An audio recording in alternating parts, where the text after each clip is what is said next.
ଲକ୍ଷ୍ମୀ ଓଷା। ଏବେ ଚାଲନ୍ତୁ ଦେଖିବା ଏହି ଭିଡିଓଟିକୁ। ଜୟ ଜଗନ୍ନାଥ ସାଙ୍ଗମାନେ, ଆପଣମାନଙ୍କୁ ମୋ ୟୁଟ୍ୟୁବ ଚ୍ୟାନେଲକୁ ସ୍ୱାଗତ। ଏବେ ରାତି 3:30 ବାଜିଛି। ଆମର ଏବେ ଡେକୋରେସନ ସରିଲା। ଏବେ ଯାଉଛୁ ଫୁଲ ତୋଳିବାକୁ। ଏଠି ଆସିକି ଦେଖିଲା ବେଳକୁ ଗଛରେ ଗୋଟେ ବି ଫୁଲ ନାହିଁ।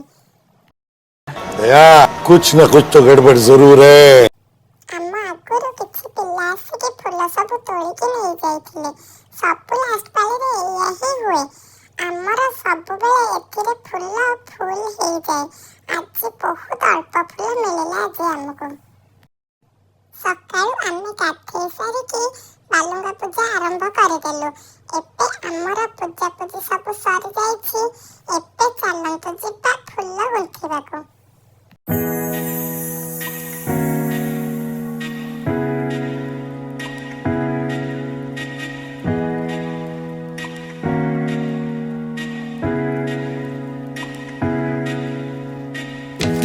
ଆମ ଡେକୋରେସନଟି କେମିତି ହେଇଛି ମୋତେ କମେଣ୍ଟ କରିକି ନିହାତି ଜଣେଇବେ।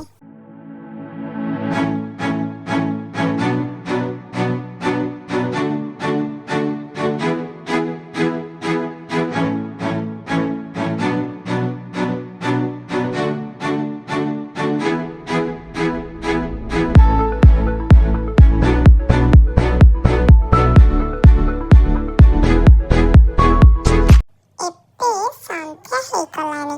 ଏଇଟା ଲାଷ୍ଟ ପାଳି ତ, ସେଥିପାଇଁ ମୁଁ ଟିକେ ଭଲରେ ସଜବାଜ ହେଇଯାଇଛି ଆଉ। ମୋ ସାନ ମାଇଁ ଏଠି ପିଠା ଛାଣୁଛନ୍ତି। କାହିଁକି ନା ଆମର ଏଇ ପିଠା ସବୁ ଆଜି ଠାକୁରାଣୀଙ୍କ ପାଖରେ ଭୋଗ ଲାଗିବ। ଏବେ ପୂଜା ଆରମ୍ଭ ହେଇଯିବ, ସେଥିପାଇଁ ଠାକୁରାଣୀଙ୍କ ପାଖେ ଟିକେ ଦୀପ ଜାଳି ଦଉଛି। ଏବେ ପିଲାମାନେ ସବୁ ଠାକୁରାଣୀଙ୍କ ପାଖେ ବସିକି ବହି ପଢ଼ା ଆରମ୍ଭ କରିସାରିଲେଣି। ଆମେ ଭଉଣୀମାନେ ମିଶିକି ଟିକେ ଏଠି ଭିଡ଼ିଓ କରୁଛୁ ଆଉ। ବହି ପଢ଼ା ଅଧା ହେଇଯାଇଛି। ଆମେ ଯାଉଛୁ ବୋଇତ ବନ୍ଦେଇବାକୁ। ଆମ ଗୁଡୁ ଏଠି ପିଲାମାନଙ୍କୁ ଝୁଣାର ପୁଡ଼ିଆ ସବୁ ଦଉଛି। ଏବେ ଚାଲନ୍ତୁ ଦେଖିବା ଆମ ବୋଇତ ବନ୍ଦାଣ କେମିତି ହଉଛି।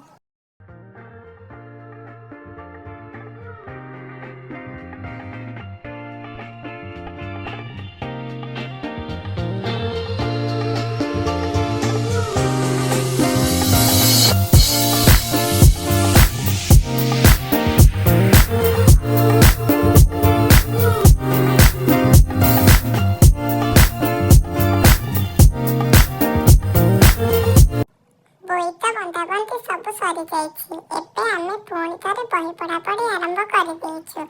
ଏବେ ଠାକୁରାଣୀଙ୍କ ପାଖେ ଭୋଗ ଲାଗିବ ବୋଲି ମୋ ମାଇଁ ଏଠି ବସିକି ସବୁ ରେଡି କରୁଛନ୍ତି।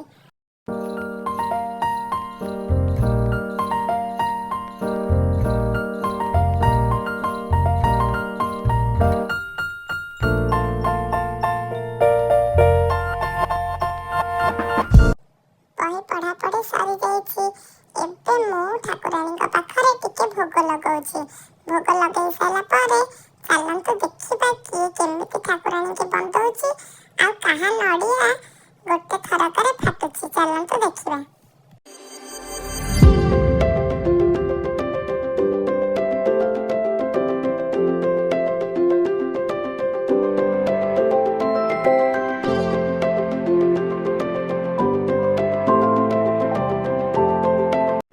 ପୂଜାପୂଜି ସବୁ ସରିଯାଇଛି। ଏବେ ଚାଲନ୍ତୁ ଗୋଟେ ଡ୍ୟାନ୍ସ ପ୍ରୋଗ୍ରାମ ଦେଖିବା।